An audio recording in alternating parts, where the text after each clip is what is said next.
¿Qué tal? Un gusto saludarles. Bienvenidas a esta emisión de Justicia Abierta. Continuaremos con el tema de la reforma, la transformación al derecho del trabajo en nuestro país. Estamos con dos expertos, dos personajes del mundo del derecho del trabajo en nuestro país. Estamos con el doctor José Alfonso Bouzas Ortiz, quien es investigador por la UNAM y coordinador del Observatorio Ciudadano de la Reforma Laboral. Bienvenido, doctor. ¿Qué tal? Buenas tardes. Y estamos también con el magistrado Héctor Arturo Mercado López, quien es magistrado del primer tribunal colegiado en materia del trabajo del primer circuito magistrado. Bienvenido. Gracias. Y para empezar, ¿por qué era necesaria la reforma en materia del trabajo en nuestro país, entendiéndola también como una forma de reivindicación de la lucha sindical y de las personas que se han preocupado siempre por la justicia laboral en nuestro país, doctor? Bueno, mira, hace 20 o más años, desde la academia, dirigentes sindicales, militantes, organizadores de sindicatos, nos preguntamos cómo es que en este país existía una dirección sindical tan fuerte y una precariedad de las condiciones de trabajo tan grande.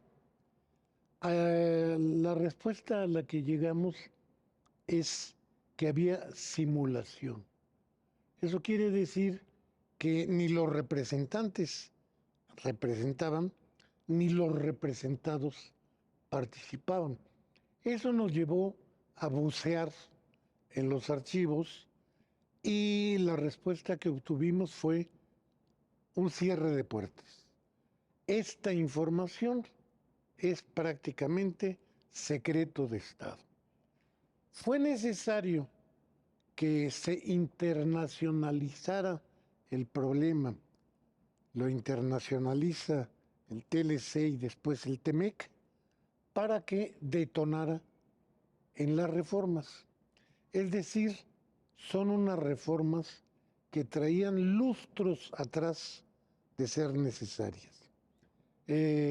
Implican actualizar el marco normativo del trabajo, marco normativo siempre rígido, estático.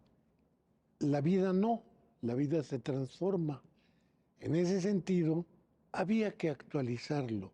No porque el artículo 123 hubiera nacido anciano, no, fue visionario, pero en 1917. Ahora hay que actualizarlo, hay que revisarlo a las nuevas condiciones. No había electrónica, computación tal y como lo tenemos ahora. Ahora estamos en un escenario distinto. La normatividad del trabajo debe de responder a este escenario. De ahí que era necesaria la reforma. Proceso de actualización de norma jurídica laboral al escenario que hoy viven tanto la empresa como los trabajadores. Magistrado, en el mismo sentido. Sí, bueno, mira, a ver, yo puntualizaría lo siguiente. El diseño, el artículo 123, todo el mundo nos sentimos orgullosos de su contenido hace 100 años. Contenido que, por cierto, no se ha cambiado, por ejemplo, en la jornada de trabajo, en 100 años y fracción. Y fue visionario, como bien lo dice el doctor. El problema fue la instrumentación del artículo 123. En los años 30, cuando se genera la primera ley federal del trabajo, estaba de moda el corporativismo. Y el corporativismo lo que implicaba era el control de las clases sociales a partir del propio ejercicio del poder gubernamental. Entonces, las leyes se confeccionaron así, para controlar a los sindicatos, para controlar a los empresarios y ejercer las políticas laborales y económicas que al Estado le convinieran. Así se desarrolló la ley de 1931. Y ojo, la ley de 1970 lo reprodujo. Y la reforma judicial de 1980 generó una expectativa de una justicia nueva que no se cumplió por una razón. En 1982 se da una transformación del Estado mexicano en su visión económica, de ser un Estado, llamémoslo coloquialmente así, de desarrollo de economía mixta, con un gran discurso de justicia social, aunque fuera mucho de simulación, como bien lo dice el doctor. Lo cierto es que se abandona todo eso y se instrumenta una visión neoliberal de la economía. Y por lo tanto, para esa visión, el mercado de trabajo debería de ser abandonada a sus fuerzas. El Estado debería de participar lo menos posible. ¿Qué hizo el Estado para participar lo menos posible en el mundo del trabajo? Debilitó las juntas de conciliación y arbitraje y no les dio el presupuesto necesario para su funcionamiento. Hizo una inspección del trabajo muy débil y disciplinó y sometió al sindicalismo oficial y no promovió la sindicalización entre los trabajadores, a tal grado que en este momento tenemos solo el 10% de la fuerza de trabajo susceptible de ser sindicalizada con sindicatos. El resto no tiene. Y eso posibilitó que a partir de 1982, por ejemplo, el salario mínimo se depauperara en un 80% porque no había fuerzas sociales que negociaran ni presionaran. Y entonces, en este momento, a partir del 18 empiezan los grandes aumentos al salario mínimo, pero para recuperar ese 80% que no se ha logrado en su totalidad. Entonces, todo esto generó una inmensa soledad de los trabajadores en su defensa. No había inspección, no había sistema de justicia correcto y no había sindicatos que los defendieran. La reforma era fundamental y necesarísima, no obstante que dentro de este panorama hubo fuerzas laborales muy importantes, académicas y de movimientos obreros que fueron rápidamente sometidos, hay que decirlo, que pugnaban por esta transformación legal. Eso no se puede negar. Sin embargo, esas fuerzas sociales que luchaban desde esas trincheras no eran suficientes para imponer una reforma del calado que llegó en 1917.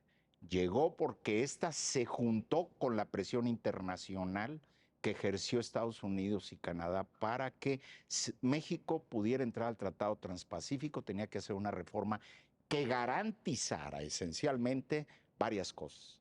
La primera de ellas, una transformación completa del sistema de justicia de juntas de conciliación y arbitraje.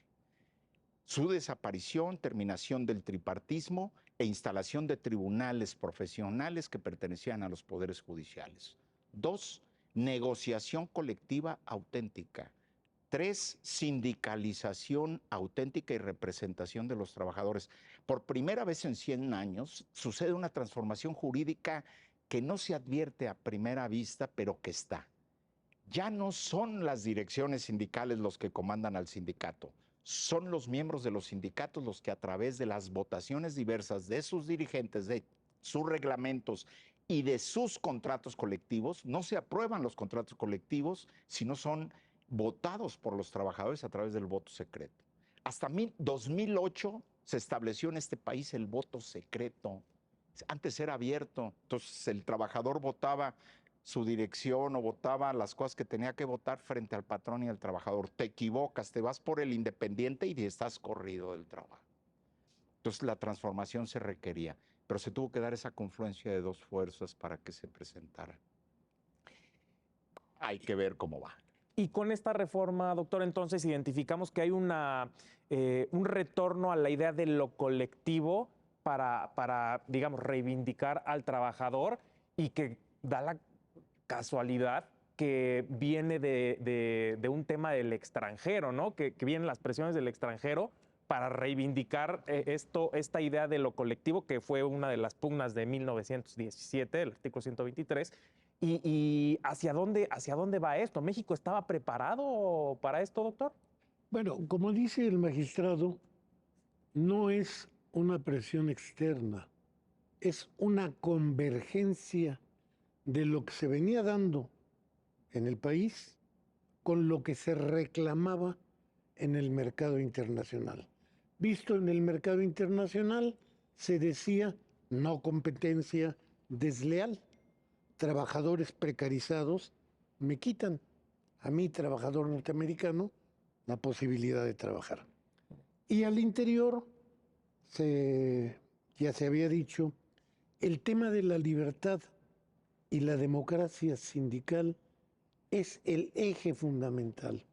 No podemos entrar a discutir nada de jornada, de salario, de prestaciones o cuestiones más secundarias si no participa el auténtico actor del trabajo.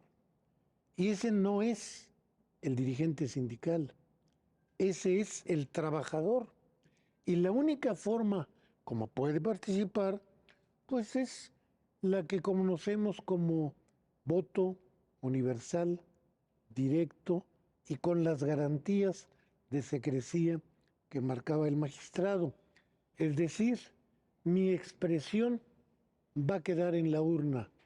Y bueno, el saldo de la urna será la conducta que se siga. Habemos que quienes creemos el que la mayoría no se equivoca o se equivoca menos que lo que se equivoca una persona o una camarilla en especial. Apostamos más a la credibilidad, a la sensatez del que está en el piso de la fábrica, el que conoce el problema. Ese es el que lleva la verdadera voz cantante de los cambios. Por eso es que en la reforma el tema de la libertad y democracia es la columna vertebral, aunado a la conciliación. Este es otro de los aspectos fundamentales. Apostamos en la reforma a que la confrontación, la imposición del interés de una de las partes no es afortunado. Todos los conflictos pueden ser resueltos alcanzando el equilibrio. Pero para alcanzar el equilibrio, lo primero necesario es reconocer las diferencias, es escuchar la posición de enfrente y por último, conciliar. ¿Partiendo de qué? De que todos estamos en el juego, de que nadie está de más. Y para continuar con esto, nos hace la referencia a la conciliación. Es parte de los principios de esta reforma. Si nos pueda platicar, magistrado, sobre todos los principios que están dentro de esta reforma y de alguna forma para que quienes nos vean puedan entender en buena medida cómo quienes operan el sistema y quienes forman parte de él y los propios trabajadores entiendan qué va a pasar o qué pasa en este sistema de esta transformación también del mundo del derecho del trabajo. Sí, cómo no. Mira, hay que partir de una idea central. El derecho del trabajo tiene tres finalidades. Obtener el equilibrio entre los factores de la producción, capital y trabajo, entre empresarios y trabajadores, entre empresa y trabajadores, sindicatos, como lo quieran ver. Dos, ojo, y estos son los objetivos centrales: la protección del trabajador en el desarrollo de su trabajo y la conservación de su salud. Y tres, la protección de la familia del trabajador. Por lo tanto, la legislación laboral persigue en su concepción del trabajo decente una parte en donde se cubran estas dos cosas a través de un segundo fenómeno, que es la posibilidad del ejercicio pleno de la libertad del trabajador para organizarse y formar sindicatos que defiendan estos objetivos. Bien, dicho esto, la ley establece en la Constitución una serie de lo que llamamos principios para el ejercicio del derecho laboral. ¿Para qué sirven? Es la primera pregunta. Todo el mundo hablamos de principios, aunque curiosamente, déjame decirte, se estudian muy poco en las universidades. Cuando llevamos la materia de derecho laboral, la primera hora es de principios, las otras 45 son de procedimientos. Y entonces, como que no tenemos claro. Bueno, mi percepción es, los principios responden a una concepción del derecho laboral, de una imagen de lo que debe ser el desarrollo del derecho laboral, que tiene que ver con una escuela de interpretación que se llama el justnaturalismo. Nos guste o no, frente al positivismo, porque podría haber o podríamos haber muchos que reivindicáramos la percepción positivista del derecho, nos guste o no, la Constitución desde 2011, en definitiva, a mi juicio, determinó que la interpretación de las normas será a partir de principios. Y eso es lo primero que hay que tener claro. Los principios laborales, cualquiera que sea, sustantivos, adjetivos o de conciliación, sirven para la interpretación, para dos cosas: la interpretación de las normas laborales y la asunción de conductas determinadas por parte de los operadores que interpretan. Entonces, si tú lees principios procesales, artículo 685, o vamos a los principios que están contenidos en las fracciones del artículo 123, te darás cuenta que muchas de ellas te determinan imparcialidad. Es una conducta que el juez tiene que asumir. Entonces, el juez tiene que tener claro qué significa esa imparcialidad, cómo la vinculo a la objetividad, por ejemplo, para la toma de decisiones. Pero también hay otras que me ayudan, o veracidad, por ejemplo, que es una conducta que deben asumir las partes y el juez en la conducción del juicio. Pero también hay otros principios que dicen la interpretación de las normas en caso de duda son a favor del trabajador. Entonces yo tengo que interpretar, pero estas normas no son puras ni claras en su interpretación, porque esta va a chocar contra la expresión que dice la ley de que en caso de que esté siendo mal representado un trabajador, el juez tiene que, un patrón, el juez tiene que decirle al patrón: te están representando mal. ¿Cuál es la frontera entre la interpretación de normas a favor del trabajador y la sustitución que hace el juez de decirle: te están defendiendo mal? ¿Hasta dónde son las fronteras para que no se interfiera uno tras otro? Entonces, hay muchísimos principios. Si quieren, si quieres al rato me referiré con más calma a varios de ellos. Sin embargo, la importancia ahorita de la pregunta que tú me haces es: quien quiera ser un buen juez, quien quiera ser un buen secretario instructor, ojo, quien quiera ser un buen abogado laboral, necesita profundizar en el estudio de los principios. Lo paradójico en nuestro país es que no existe literatura nacional que hable sobre los principios de manera profusa y amplia. Pero sí hay mucha en España y en Sudamérica. Tendremos que apelar a ella y tendremos que reflexionarlo. Y hay mucho de literatura que se ha producido ahora con la defensa de los derechos humanos y de los principios constitucionales. Ellos podrían darnos ideas teóricas, filosóficas sobre el papel de estos principios y su importancia.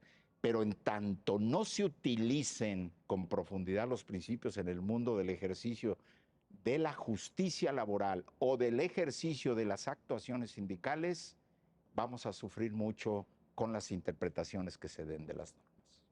Y antes de continuar con el tema reforma, también para platicar, la pregunta va para los dos, doctor magistrado, ¿por qué es importante para las personas conocer estas condiciones del sindicalismo en el país? Porque pareciera que es también vocabulario del siglo pasado, ¿no? Se tiene un estigma particular sobre los estigmas, se tiene un estigma sobre los sindicatos en nuestro país, también por prácticas nocivas, y creo que hacia allá también va la importancia de la legitimación y la revisión de la actuación del Centro de Conciliación hoy.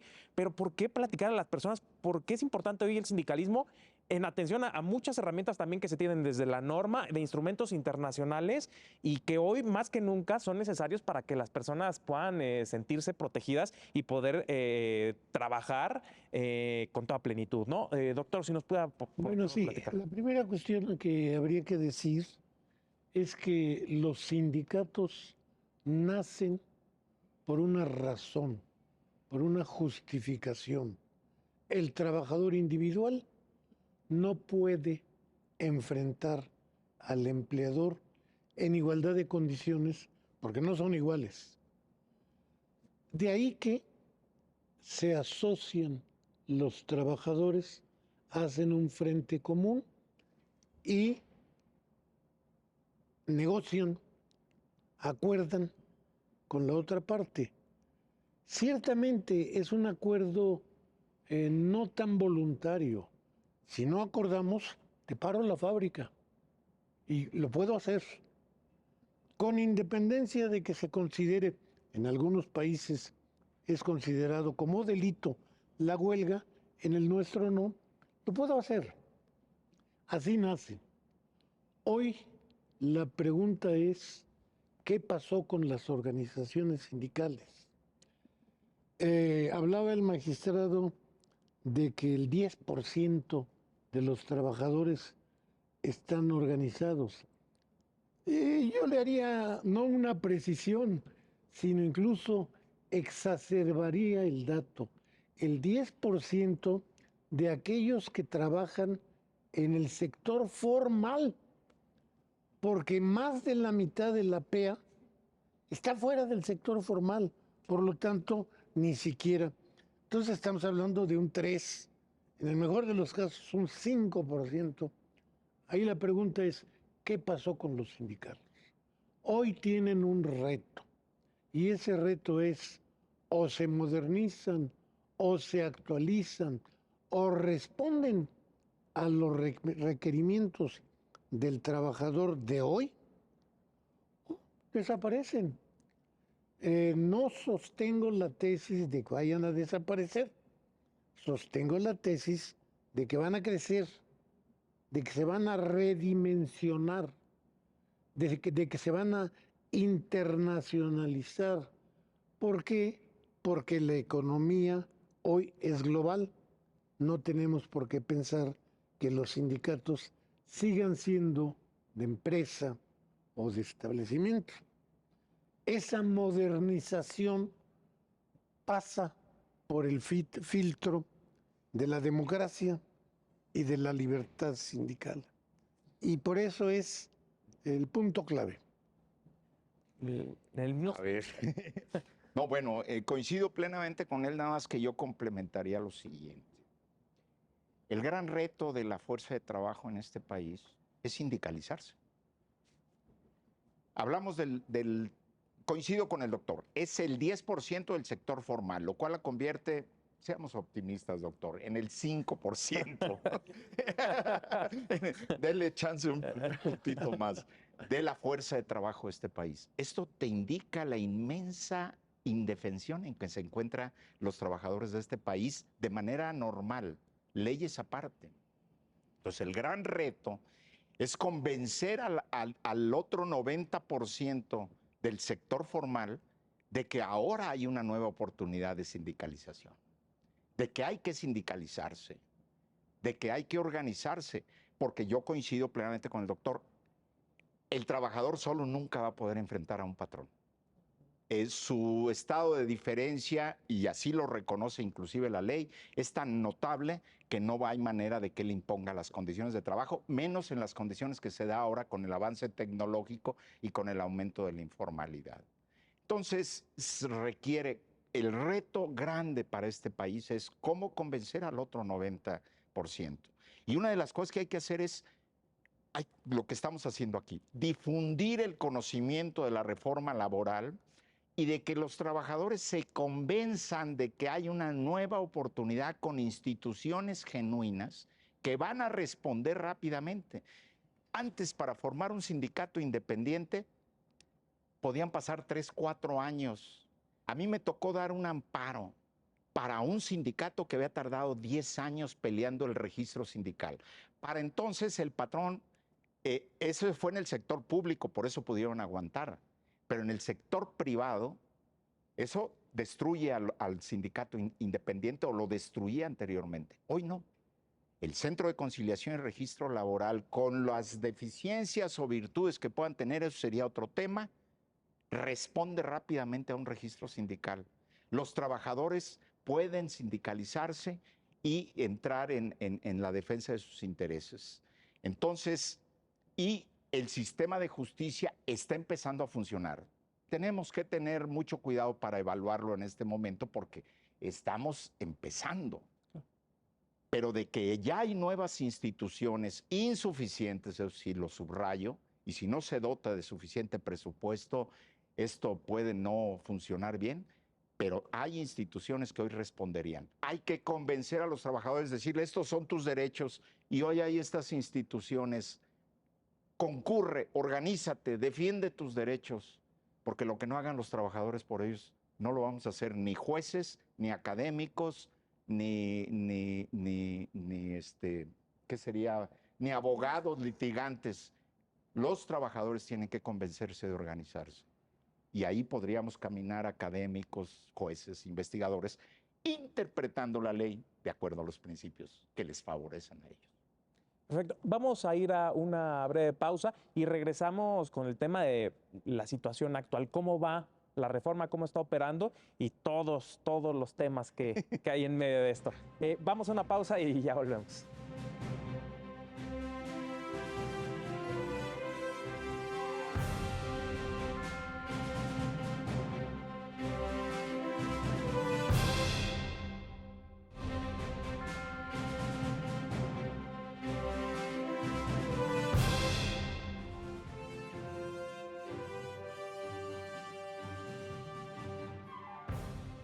Muchas gracias por seguir en Justicia Abierta. Estamos platicando con el doctor José Alfonso Bouzas Ortiz y con el magistrado Héctor Arturo Mercado López. Pues para avanzar y en lo que habíamos prometido, ¿cómo está la situación actual con la reforma? ¿Cómo ha avanzado? ¿Cómo va este proceso de implementación? El trabajo del Centro de Conciliación, estas cifras de que hablábamos al momento de revisar y legitimar los contratos colectivos. Si nos puedan platicar, doctor. Bueno, lo primero que habría que decir es que aquellos que supusieron que las reformas 2017, 2019 se iban a concretar así de inmediato y de manera redonda, pues estaban equivocados. Esta es la primera de una secuela de reformas que vamos a vivir. Si queremos suponer la generación de un nuevo escenario en la regulación de las relaciones laborales, estamos pensando en no menos de 20 años. Para los 4 años que han pasado, yo veo saldos muy, muy interesantes. Antes de la reforma se hablaba de que existían 500,000 de contratos colectivos vigentes en el país. Como saldo de la reforma, nos reporta el Centro de Conciliación algo así como 35,000 reales. Y dentro de esos 35,000 hay que suponer que hay un buen porcentaje de simulados. ¿Por qué?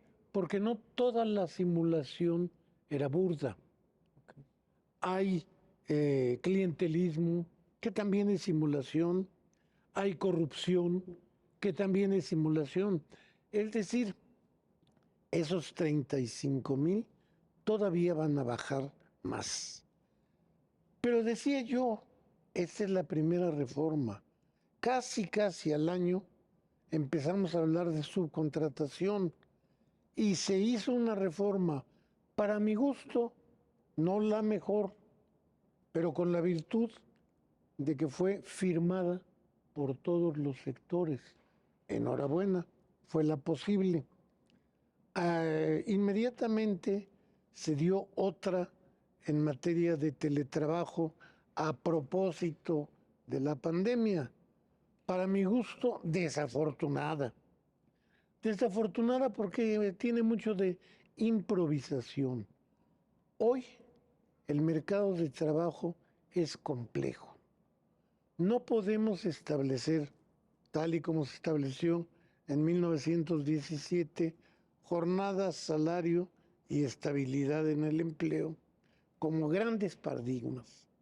El trabajador de hoy es un trabajador de múltiples aristas, de múltiples expresiones, de múltiples intereses, y la ley debe ser lo suficientemente universal para comprender la particularidad. Ah, caray. Es decir, tenemos que hacer cambios tremendos, a riesgo de que se me calificara como empresarial. Me atrevo a decir, y lo he dicho varias veces, hoy más que nunca, el tema de la estabilidad en el empleo, debemos modernizarnos. Aquella definición válida para 1917 de trabajo subordinado a cambio de salario es igual a vínculo laboral, no nos sirve, no nos responde hoy. Y ciertamente los trabajadores son los que tienen que gestar estas nuevas conceptualizaciones. No pueden ser dadas desde los tribunales o desde la academia o desde las direcciones sindicales, porque hay que estar en el piso, hay que hacer el trabajo para decir, esta es mi necesidad. Y ahí, como decía el magistrado, surgirán los nuevos sindicatos. Mientras los trabajadores no tomen estas reformas en sus manos y las hagan suyas, las pongan a funcionar, pues las cosas no van a cambiar. Igual, magistrado, ¿cómo va? ¿Cómo va esta reforma? A ver, mencionó el doctor Bouzas que hay que someter a reflexión el fenómeno de la estabilidad en el empleo. Mira, la estabilidad en el empleo es ahorita la base de la sindicalización formal. Si los trabajadores no tienen estabilidad en la empresa, no pueden formar sindicatos porque rápidamente los patrones se deshacen de ellos. Así ha sucedido, ¿eh? No estoy hablando de nada nuevo. De tal manera que es un tema que hay que reflexionarlo con pinzas. Yo creo que es muy saludable y sería muy saludable que todo el marco normativo del derecho laboral y incluyo seguridad social y pensiones, que es otro tema que ojalá haya programas para tratar eso, que vengan los expertos a tratarlo, que hay que reflexionarlo en su conjunto, porque a mi juicio ya tenemos un marco normativo obsoleto en muchos sentidos. Por ejemplo, ¿por qué hay tantos apartados en la legislación laboral? ¿Qué apartado A, qué apartado B, qué universidades, qué bancarios, qué electorales, que luego están los que todos son trabajadores de confianza, Banco de México, Comisión Nacional de Derechos Humanos? No se les aplica legislación laboral porque son trabajadores de confianza por disposición expresa de leyes. ¿De dónde? Entonces hay que revisarlo en su conjunto. Competencia administrativa, competencia laboral, sobre seguridad social fundamentalmente. ¿Por qué? Hay que hacer una revisión de su conjunto, inclusive para unificar diversificando la legislación laboral. Por eso esta reforma actual, de entrada, no será suficiente, aunque funcione al 100%. Ahora, ¿está funcionando al 100%? Yo diría es muy pronto para hacer una evaluación objetiva y profunda porque, ojo, como bien se dijo, la reforma laboral solo tuvo unos cuantos meses para elaborar su ley ordinaria, que se dijo, si en diciembre del 18 no presentas un proyecto de ley ordinaria, no se firma el tratado, el TEMEC. Y entonces se presentó el proyecto, no se aprobó de inmediato, pero se presentó. Y entonces tuvieron, ojo, con un nuevo gobierno, 4 meses para hacer una ley, cuando el mundo penal tuvo 8 años. Ya después de hecha la ley. Entonces nosotros hemos trabajado sobre la marcha sin parar el tren, con apresuramientos, y la ley tiene cosas para reflexionar a fondo y que hay que ir evaluando. El primer paso que tenemos que hacer es concentrar la información que se tenga a nivel federal y a nivel local para saber en dónde estamos parados. El Centro de Conciliación y Registro Laboral generó una cosa que le llamó repositorio de información, que consiste en que ahí se va a concentrar toda la información sobre registros sindicales, registros de mesas directivas, de afiliación de trabajadores, de modificación de contratos o de registro de reglamentos. Entonces va a ser una valiosísima herramienta para la toma de decisiones a futuro de para dónde ir. Pero ojo, el Centro de Conciliación y Registro Laboral, que es una formidable institución para garantizarle a los trabajadores el ejercicio de sus derechos, solo actúa a petición de los trabajadores. El centro no va a salir a la calle a decir, organícense y aquí estoy. Sino él dice, ven a mí y yo te doy, pero no va a salir. Por eso es muy importante que los trabajadores conozcan esto y que sepan que existen y que se puede ir hacia allá, siempre y cuando se dote de presupuesto suficiente. No. El problema es, el Centro de Conciliación y Registro Laboral está, a mi juicio, recibiendo un limitado presupuesto, insuficiente para la gran demanda que va a haber y que se va a seguir generando. Pero también los sistemas de justicia, donde se van a ventilar los procedimientos colectivos y los de huelga, están recibiendo muy presupuesto insuficiente. El que mejor nos ha ido es al federal. El que lo estamos haciendo de mejor manera, y no es porque yo sea miembro del Poder Judicial Federal, es el sistema federal. Los sistemas, hay 32 sistemas locales de justicia laboral, y que esa es una parte de lo que deberíamos analizar. ¿Por qué no unificar un solo sistema de justicia que dependa del federal y desaparecer los locales? ¿Por qué? Porque los locales quedan sujetas al capricho de los gobernadores, tanto presupuesto y las decisiones políticas locales. Y ha sido muy desigual su desarrollo, muy desigual. Hay estados que, siendo ejemplares, no logran abatir el rezago, y hay estados que ni siquiera les importa el rezago. Cabe señalar una cuestión, nada más para darte una idea de cómo está la conflictividad. Cuando cerraron las juntas de conciliación y arbitraje federales, dejaron un rezago de 500,000 expedientes. Ya no recibieron más demandas, pero tienen que sacar esas 500,000. Pero eso se va a venir hacia el sistema federal. Todos los demás juicios vienen hacia el sistema federal. Y en segundo lugar, los sistemas locales dejaron otros 500,000. Entonces, todo eso se va a reflejar en los sistemas locales que se quedaron sujetas a las decisiones políticas locales. Entonces, me parece que ese es un problema que hay que atender, no voltear la cara para otro lado. Esa es la primera petición que yo diría. Es que hay un organismo que coordina los sistemas locales con el federal y toman decisiones. Sí, pero luego ya no se verifican si esas decisiones se toman son las adecuadas. Concentremos la información local y federal y veamos dónde estemos parados. Creo que nos podemos llevar muy desagradables noticias de cómo hemos avanzado, porque el problema radica en que para Estados Unidos, que está ejerciendo observación de cómo marcha la reforma, le interesa solo el sector que a ellos les impacta, que es el avanzado. Pero el local, el del trabajador cotidiano, el del trabajador humilde, el que trabaja en la botica, el que trabaja en la tienda, en el abarrote, el que trabaja en negocios de competencia local, a ellos nadie los está observando. Y quizás son los que más lo necesitan.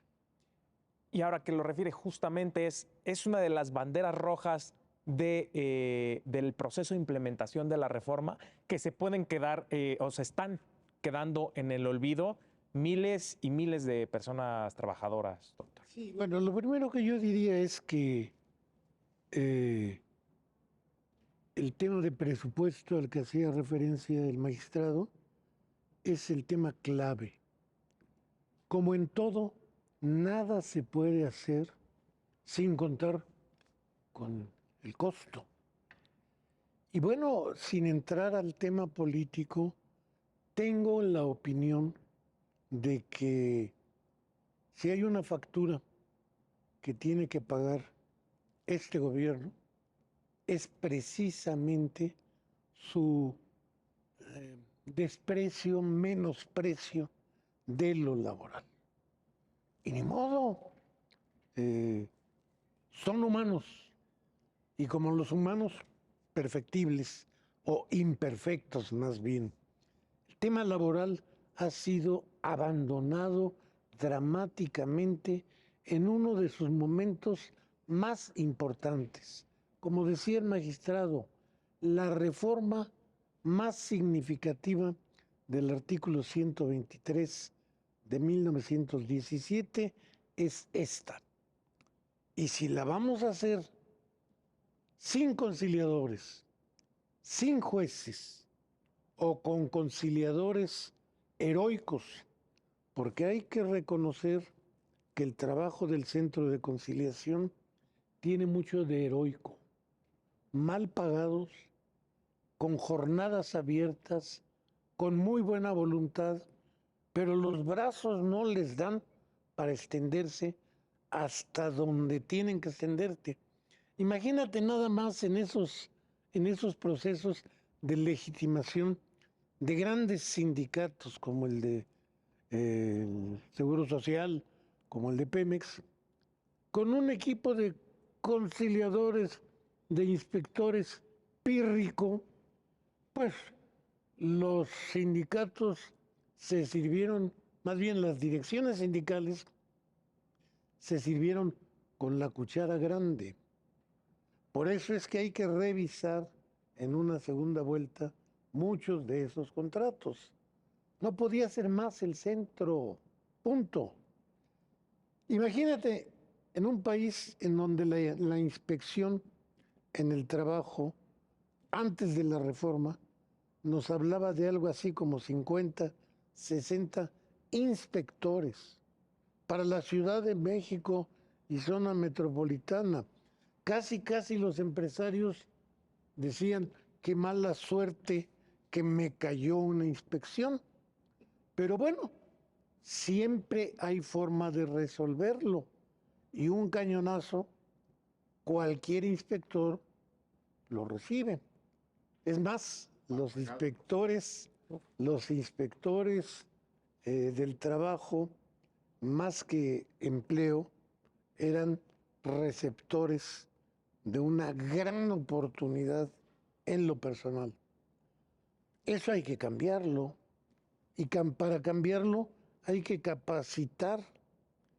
Aquí tenemos inspector fiscal, inspector del Seguro Social, inspector del trabajo, y 3 hacen tareas semejantes o duplican tareas. Bueno, pues si no cambia eso, no puede haber conciliación a partir de la ignorancia, a partir de la desinformación. El reto es muy grande. Y como decía el magistrado, el reto también se refleja en el Poder Judicial. Porque si hay desaire por el tema del trabajo, también hay desaire por el tema de la judicialización. Y bueno, pues los últimos en llegar, los jueces de lo laboral, con todo respeto, pero yo diría, ni son de lo laboral, y tienen tantas, eh, se ha permeado en ellos tantos cartabones del derecho civil, del derecho mercantil, del derecho familiar, que Dios santo, vemos unas resoluciones en lo laboral que uno no las cree, de gente con capacidad probada en otros escenarios, pero que no pueden inventarse eso que decía el magistrado, la concepción de un derecho social no es ni responde a lo que responden otros escenarios de lo jurídico. Eso pues no les va a llegar de inspiración. Y si a eso le sumamos que el mundo se ha complejizado tanto como que para que sectorial, regional, por especialidad, casi necesitamos expertos en derecho laboral petrolero, expertos en derecho laboral minero. Y ahí te sigues. y al pobre cristiano al que le dan el nombramiento de juez, le dan la bendición y le avientan a que resuelva de todo. No, pues las resoluciones judiciales ahí, ni la Virgen María las respalda. Pero mira, una cuestión Va, que hay que... claro. No. Hay una cuestión que hay que aclarar. En 1980, a mi juicio, en 82, para ser precisos, con la entrada de Miguel de la Madrid al gobierno de México, se abandona la enseñanza del derecho social en las universidades. Y el fenómeno del estudio de maestrías en derecho laboral, en derecho de la seguridad social, el estudio teórico y filosófico del derecho social y sus funciones, se acaba, se abandona. ¿Por qué? Porque había que abandonar, como te mencioné hace un momento, al mercado de trabajo y dejarlo a sus fuerzas. Solitos. Y entonces no se generaron estudiosos del derecho social en este país. Y eso tiene un costo, porque no se terminaron las juntas ni se terminaron los tribunales colegiados en materia laboral. Hay un fenómeno muy interesante. Muchos de los magistrados y jueces, tanto y como jueces de ahora nuevos de lo federal y de lo local, así como miembros de las juntas de conciliación que todavía están funcionando, provienen del mundo del derecho penal, del derecho civil, del derecho administrativo, porque no vienen del derecho social. Ahora que hace 5 años, en 2017, empezamos a hablar, desde el 16 se empezó a hablar mucho de la reforma laboral.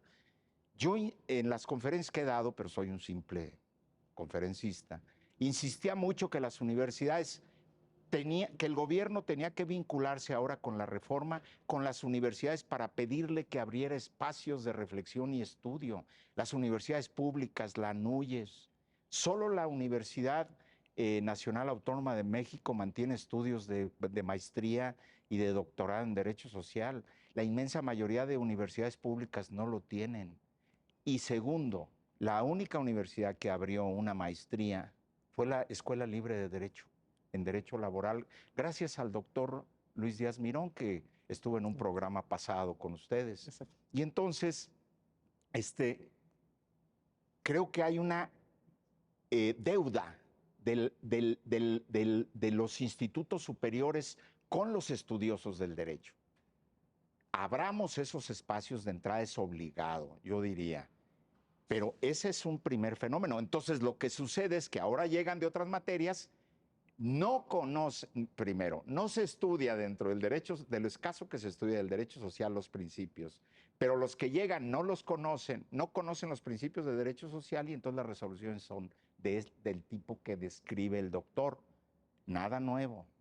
Contra eso tendremos que pelear. La capacitación que la escuela judicial, en nuestro poder judicial, dé a nuestros jueces y magistrados tiene que poner énfasis en eso y sé que lo está haciendo, pero no será suficiente porque nosotros no cubrimos más que el espectro federal. Están las 32 entidades federativas que sus tribunales superiores tendrán que impulsarlo. Están las universidades locales. Es decir, el esfuerzo es inmenso. Y ojo, eso es para especialistas. ¿Cómo llegar a los trabajadores? ¿Cómo difundir? Es decir, el reto es inmenso. Pero no solamente diría para el sector, que esto nada más atiende al sector formal del derecho del trabajo.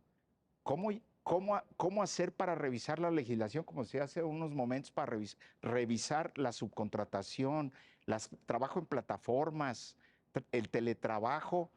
Y ojo, ¿cuándo voltearemos a ver al sector informal para dotarlos de un marco normativo que los proteja, que les dé un verdadero acceso a la salud, al trabajo digno, al trabajo decente, que se puede hacer y se hace en otros países, de hecho? El reto es inmenso, como se puede ver, inmenso en el término del estudio económico, social, jurídico del mundo del trabajo. Y su difusión es imprescindible y no se ha difundido. Esta pequeña reforma, para mí, dado el gran reto que hay, no se ha difundido adecuadamente, no obstante que han pasado 5 o 6 años. Y eso nos toca a todos. Se acerca el cierre del programa. Doctor, conclusiones. Va más o menos entonces el proceso de implementación, ¿no?, de esta reforma. ¿Qué conclusiones nos podría dar y con una visión a corto plazo sobre lo que se puede hacer? Bueno, mira, yo puedo aparecer viejo, pero muy joven de convicción. Creo, estoy absolutamente seguro de que este proceso va a transformar al país. Tareas, retos, hay muchos. Creo que la sociedad los va a asumir.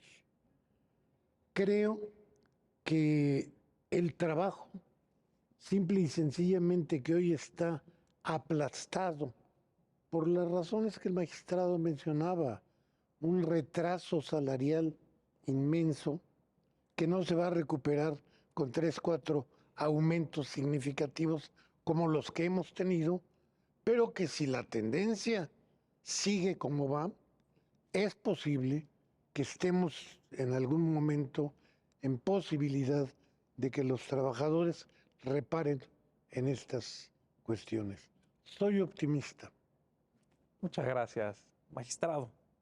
Yo también soy optimista, ¿no? Es que es inmensa lo que hay que hacer, pero yo sí estoy convencido que volteo a ver la sociedad y hay dos sectores para mí, o dos tipos de luchas que se están dando socialmente, en las que cifro la esperanza de la transformación de este país. La primera de ellas es el feminismo. Yo le diría al feminismo, primero, que nos permitan en general acompañarlos en su lucha justa que tienen por la igualdad de género y el abatimiento de la violencia en contra de la mujer y de todas las demás reivindicaciones que tienen. No hay una que tengan que no sea justa y pertinente atender, pero creo que les está faltando una cosa. Yo le pregunto a las feministas, ¿en dónde ganan el salario menor? ¿En dónde tienen los problemas para avanzar en los ascensos? ¿En dónde son acosadas laboralmente y en dónde son acosadas sexualmente fundamentalmente? En los centros de trabajo. Entonces, el feminismo tiene que voltear y analizar a fondo y establecer una política profunda de sindicalización femenina, de sindicalización de la mujer. No es suficiente lo que se ha puesto en la ley para lograr la representación y la igualdad de la mujer. El feminismo, y el feminismo es el movimiento más importante que hay en este país, que sale a las calles, que arme una plataforma en ese sentido y que avancemos todos los que estamos convencidos de ello, porque a través de él lograrán abatir muchos de los problemas de desigualdad que viven las mujeres respecto de los hombres y en contra del machismo, pero también paradójicamente lograrán reivindicar muchos de los derechos del mundo laboral y social en ese sentido. Y el otro son todos los núcleos que están luchando por el equilibrio del medio ambiente. Ahí también hay una, ¿por qué? Que volteen a ver que las empresas no contaminan, que no lanzan al río cosas o a los mares o simplemente a descampados contaminación y media. Tenemos que hacer que que ellos elaboren una plataforma de propuestas que tengan que ver con la vigilancia a las empresas en el ejercicio de sus funciones para que no se siga dañando el medio ambiente. Y entonces ahí tendríamos mucho que ver con la seguridad social y la salud del trabajador. En la confluencia de la lucha obrera con la lucha feminista, con la lucha por el medio ambiente sano, podría haber una gran plataforma de reivindicación social que pudiera impulsar en la práctica la presencia de todos ellos para decir, basta. Pues con estas conclusiones, ¿no?, duras, difíciles también de materializar, pues se nos termina el tiempo de este programa. Les quiero agradecer mucho, doctor magistrado, a ustedes por habernos acompañado, como también corolario de todo esto, revisar, ¿no?, la reforma y, bueno, mantenerse al tanto de los derechos laborales. Esto es Justicia Abierta. Los invitamos a que sigan en el canal del Poder Judicial de la Federación.